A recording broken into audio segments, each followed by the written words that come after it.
Halo para brother and sister dimanapun Anda berada.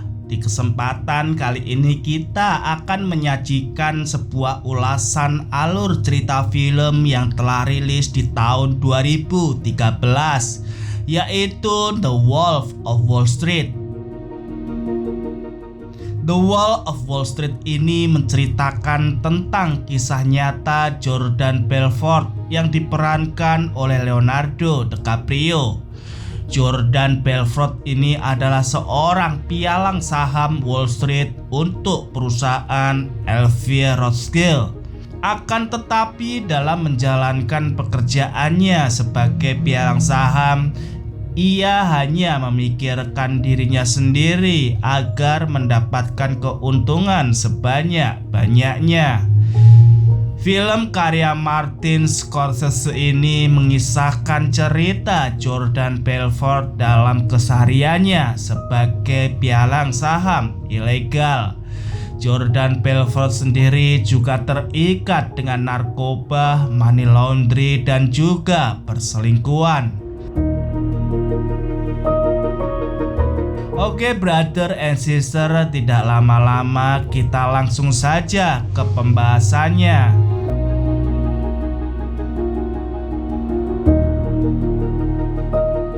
Film ini dimulai saat Jordan Belfort yang diperankan oleh Leonardo DiCaprio menceritakan tentang dirinya, di mana ia adalah seorang yang kaya raya dan sukses di bidang finansial. Ia bisnis di bidang pialang saham atau investasinya yang membuat dia menjadi orang terkaya saat itu. Bahkan segala kelakuan kriminalnya ia lakukan sehari-hari, seperti bercinta dengan pelacur hingga narkoba yang ia konsumsi setiap harinya. Jordan pun menceritakan semua kisah hidupnya dalam film ini. Saat usianya menginjak 22 tahun, ia merantau ke wilayah di daerah Wall Street yang dianggapnya adalah wilayah yang bisa mencetak banyak uang. Harapannya ia bisa berhasil di sana dan meniti karirnya. Ia mulai diterima kerja di salah satu perusahaan pialang saham dan memulai karirnya di sana. Ia mendapat tugas sebagai seorang pemasar yang menawarkan produk investasi. Hal itu dilakukan dengan cara menghubungi daftar nomor telepon hingga waktu yang ditentukan. Tujuannya agar orang yang ditelepon mau membeli saham investasi dan Jordan akan mendapatkan bagian keberhasilan dari tugasnya. Jordan pun mendapat kenalan baru yang sekaligus orang yang dijadikannya sebagai mentor untuk bekerja. Mentornya itu bernama Mark Hanna. Ia bisa dibilang senior di sana karena pencapaian Mark menjual saham investasi yang selalu melebihi target. Bahkan gaya hidup Mark sangat frontal. Salah satunya adalah mengkonsumsi narkoba yang dianggapnya bisa membuatnya selalu rileks.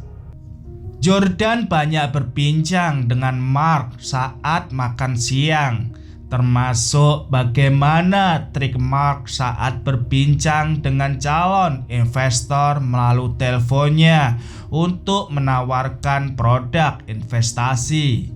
Jordan terinspirasi dari Mark dan ia pun bahkan menirukan berbagai teknik Mark, termasuk saat jam istirahat yang ia gunakan untuk bersenang-senang.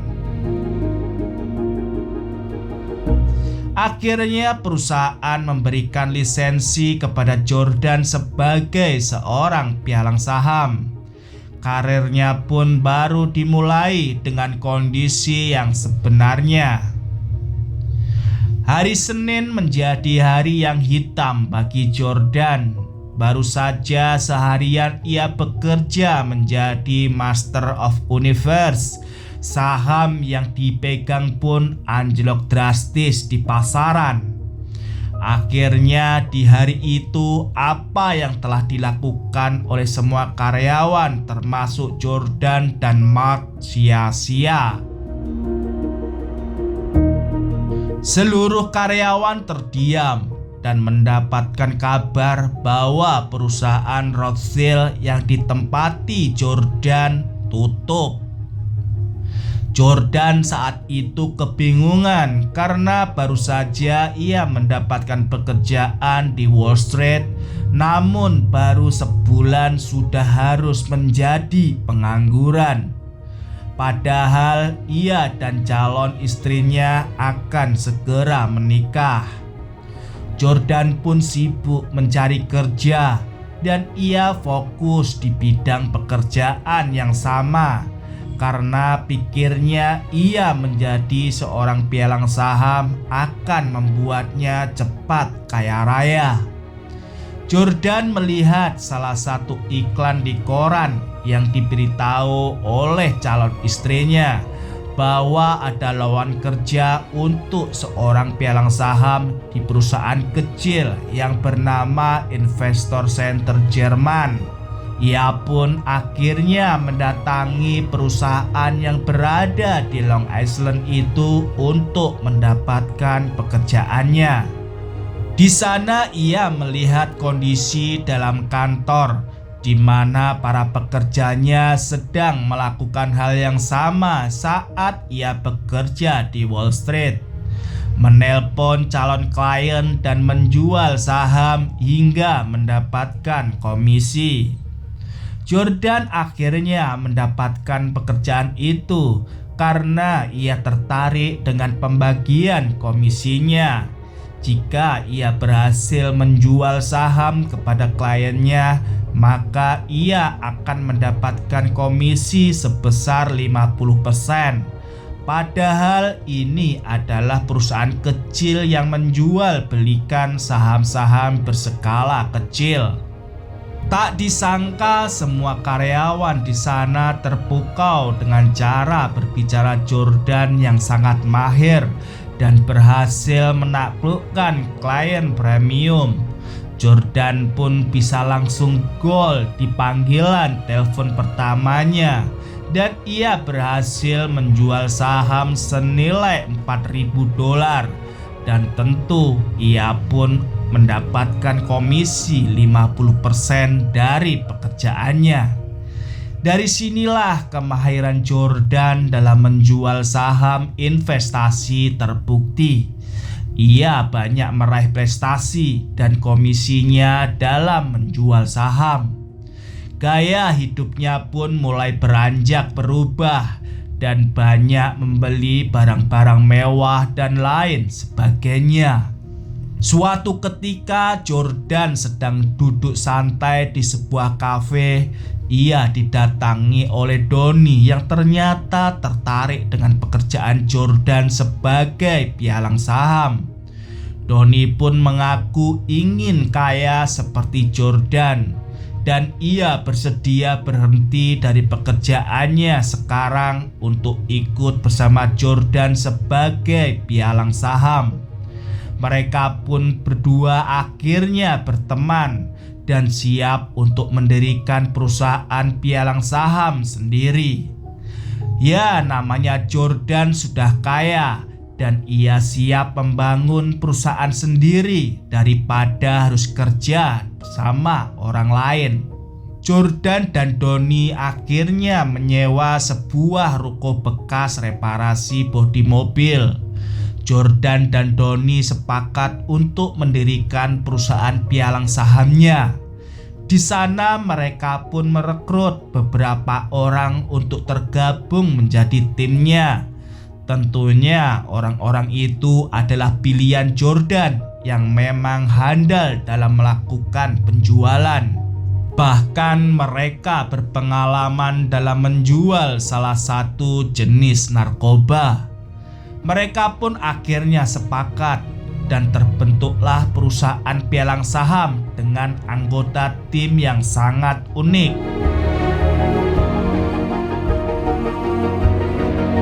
Namun ternyata kekasih Jordan mulai mengkhawatirkan bisnis yang dilakukan Jordan, terutama soal transaksi jual beli saham tersebut. Jordan pun berusaha meyakinkan kekasihnya bahwa bisnisnya ini legal. Menurutnya, walaupun semua saham yang dijualnya tidak pasti menghasilkan untuk diberikan kepada para pembeli atau kliennya, dengan penuh semangat dan percaya diri, Jordan tetap melanjutkan bisnis pialang sahamnya. Melihat skill timnya yang masih terlihat amatir saat menelpon calon pembeli saham, Jordan pun mengakui bahwa timnya masih terlihat bodoh dalam berbicara dan menawarkan penjualan sahamnya. Jordan pun melatih timnya agar bisa menjual saham melalui komunikasi telepon tersebut. Tentunya Jordan menyiapkan trik berbicara agar mudah dipercaya dan berhasil menjual saham bodongnya. Ya, sejenis template lah untuk cara menawarkan kepada kliennya. Dari sinilah perusahaan pialang saham bernama Stratton Oakmont berdiri dan memulai bisnisnya. Bahkan setelah berjalan beberapa waktu, Jordan telah berhasil memperbanyak tim penjualannya. Mungkin jika dihitung terlihat ada ratusan orang di kantor mewahnya. Bahkan awal-awal berdirinya kantornya terlihat seperti bekas garasi bengkel, karena memang waktu itu Jordan dan Donnie menyewa sebuah ruko.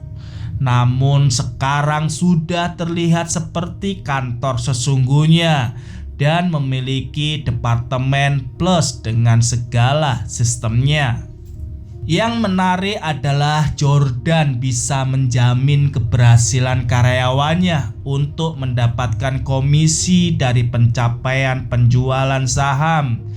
Ya, memang sih jiwa leadershipnya gila. Akhirnya semua tim merayakan keberhasilannya, bahkan seperti terlihat pesta hura-hura. Keberhasilan perusahaan Jordan terdengar ke seluruh penjuru, khususnya di wilayah Wall Street. Dengan kepopuleran Jordan dan kawan-kawan pun terdengar oleh agen keamanan pemerintah yang mencium adanya hal janggal dalam aktivitas perusahaannya tersebut. Tanpa diduga, kabar keberhasilan itu dijadikan bahan liputan berita oleh salah satu media terkenal di sana.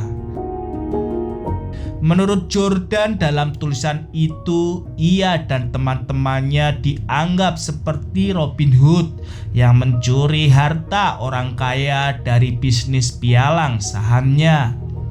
Akhirnya perusahaannya didatangi banyak pelamar yang mau bekerja sama dengannya. Dan benar saja, perusahaannya semakin tumbuh besar dengan segala kebebasan pesta hura-hura yang tidak biasa. Ya, seperti pesta kebahagiaan yang tidak terbendung. Mulai dari hubungan intim yang gak bermoral hingga penggunaan obat-obatan terlarang pun terlihat biasa saja. Uniknya, saat meeting pun mereka sudah tidak membahas pekerjaan lagi, melainkan membahas agenda hiburan dan lain sebagainya. Di waktu luang, Jordan dan kawan-kawan semakin menggila dengan mengkonsumsi obat-obatan keras tingkat tinggi, hingga akhirnya Jordan ketahuan selingkuh dan menggoda wanita lain. Dia melupakan perjuangan istrinya yang menemani sejak saat ia belum berhasil.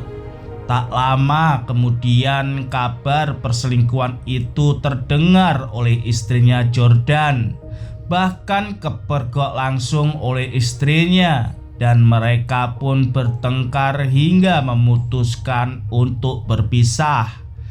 Jordan pun memilih untuk menjalin hubungan dengan selingkuhannya. Ya, dinamika hubungan Jordan dengan kekasih barunya itu juga unik. Apalagi ketika mengetahui bahwa pelayan di rumahnya mengalami penyimpangan seksual.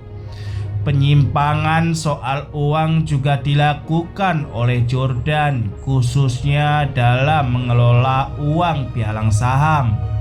Ia seringkali memainkan harga saham agar dirinya dan perusahaannya tetap untung besar. Selain itu, Jordan juga menutupi trik licik transaksi uangnya dengan menyewa konsultan hukum agar ketika ada audit di perusahaannya tetap terlihat bermain rapi. Lalu ia pun melamar selingkuhannya yang kini telah menjadi kekasihnya. Lagi-lagi kegilaan Jordan dan kawan-kawan tidak terbendung. Hari sebelum pernikahan mereka berpesta besar-besaran di pesawat. Dan Jordan pun menikah dan hidup bersama dengan segala kemewahannya. Setelah beberapa bulan berlalu, Jordan terlena dengan kebiasaan buruknya. Ia seringkali pulang malam dan suka berpesta, bahkan ribut dengan istrinya karena dianggap Jordan seperti burung hantu. Ya, begitulah, pulang pagi keluar malam. Walaupun begitu, Jordan memang sangat berambisi dan peduli pada waktu jam kerja karyawannya. Jika karyawannya melanggar lewat jam kerja, maka ia pun langsung dipecat. Dengan segala harta yang dimiliki Jordan itu pun akhirnya dicurigai sebagai terduga bisnis ilegal. Ia pun didatangi dan dipantau oleh agen keamanan. Bahkan kali ini Jordan sangat berhati-hati menyimpan uangnya dan mengakali transaksi bisnisnya agar aman. Jordan pun menyimpan uangnya di negara lain yang disimpan atas nama saudaranya dari istrinya. Namun ternyata rencana Jordan tidak semulus yang diharapkannya. Salah satu temannya tertangkap polisi yang kala itu sedang bersama Doni untuk bertugas. Sialnya, Doni berkhianat dan tidak mau membantu temannya saat tertangkap polisi. Di sisi lain, Doni juga tidak memberitahu kejadian itu kepada Jordan. Doni pun malah mengajak Jordan untuk pesta berdua mencicipi obat keras yang efeknya sangat luar biasa. Di sisi lain, ayahnya menelpon Jordan dan memberitahu bahwa telepon rumahnya sudah disadap polisi akibat kebocoran temannya yang telah tertangkap waktu itu. Ayahnya dan Jordan pun berbincang melalui telepon umum. Sementara Doni masih berada di rumah Jordan yang sebenarnya sudah diincar polisi. Jordan mulai mengalami mabuk berat akibat efek dari obat keras yang ia konsumsi dengan Doni. Ia berusaha memberitahu Doni untuk meninggalkan rumahnya. Namun sayang, obatnya terlalu keras hingga Jordan pun sulit bicara bahkan berjalan. Doni makin bersikap bodoh hingga mereka berdua pun akhirnya bertengkar. Bahkan Doni sampai tersedak, hampir saja dia mati. Lalu keesokan harinya Jordan didatangi polisi akibat kekacauan semalam. Ia mabuk parah dan mobilnya juga rusak parah. Jordan pun tidak jadi ditangkap dan dibebaskan secara bersyarat. Namun posisi Jordan sebenarnya sudah terancam akibat kekacauannya. dan juga kecurigaan agen keamanan terhadap perusahaannya. Harusnya Jordan sudah tidak lagi bekerja karena khawatir ia akan ditangkap. Namun Jordan tetap setia pada perusahaannya dan siap menanggung segala resiko apapun. Ya, selain karena ambisinya untuk terus kaya raya, namun agen keamanan tidak tinggal diam. Mereka memeriksa petinggi di perusahaan Jordan termasuk dirinya. Dengan segala akal liciknya, mereka bisa menjawab interogasi polisi dengan segala tingkah konyolnya. Jordan dan beserta seluruh karyawannya pun merasa berhasil, yang akhirnya menang dalam mengelabui agen keamanan. Mereka juga terus saja berpesta pora, bahkan sampai menyewa kapal dan juga prostitusi. Ketika sedang asik liburan dengan kapal pribadinya, Jordan mendapatkan kabar duka bahwa saudara dari istrinya itu telah meninggal dunia. Namun yang dikhawatirkan Jordan bukanlah kesedihan atas meninggalnya bibinya dari istrinya, melainkan uang di bank yang ditaruhnya atas nama bibinya. Jordan pun segera menyelamatkan uangnya, namun dengan syarat harus ada tanda tangan yang dipalsukan atas nama bibinya. Dengan bersikeras, Jordan pun menyuruh kapten untuk berlabuh di tempat yang dia tuju. Jordan pun tetap berlayar di tengah badai. Namun sayang, kapalnya mengalami kecelakaan saat diterjang badai di tengah lautan. Untung saja Jordan bersama rekan lainnya diselamatkan oleh kapal lain. Lalu scene berikutnya adalah saat Jordan ditangkap polisi dan ditetapkan sebagai tersangka atas bisnis ilegalnya. Ia terbukti sebagai tersangka penipuan dan juga pencucian uang. Jordan pun bisa mendapat pengurangan masa tahanan asalkan dia mau membuatkan daftar tersangka yang terlibat di perusahaannya. Ia pun memutuskan untuk melakukan hal itu dan bekerja sama dengan FBI atau sejenis agen keamanan. Akhirnya, setelah semua karyawan yang terlibat di perusahaan itu telah ditangkap, Jordan pun menikmati masa tahanannya di penjara. Jordan tetap dikenal sebagai pembisnis yang handal. Bahkan setelah keluar dari penjara, ia mendapatkan tawaran untuk mengisi seminar tentang bisnis. Ia dikenal sebagai salesman terbaik sedunia. Jordan pun merasa seperti terlahir kembali. Dan film pun berakhir. Mungkin segini saja brother and sister review dan pembahasan film The Wolf of Wall Street. Jangan lupa like, share, and subscribe supaya kalian tidak ketinggalan jika ada video menarik lainnya. Thank you for watching and see you next video. Bye bye.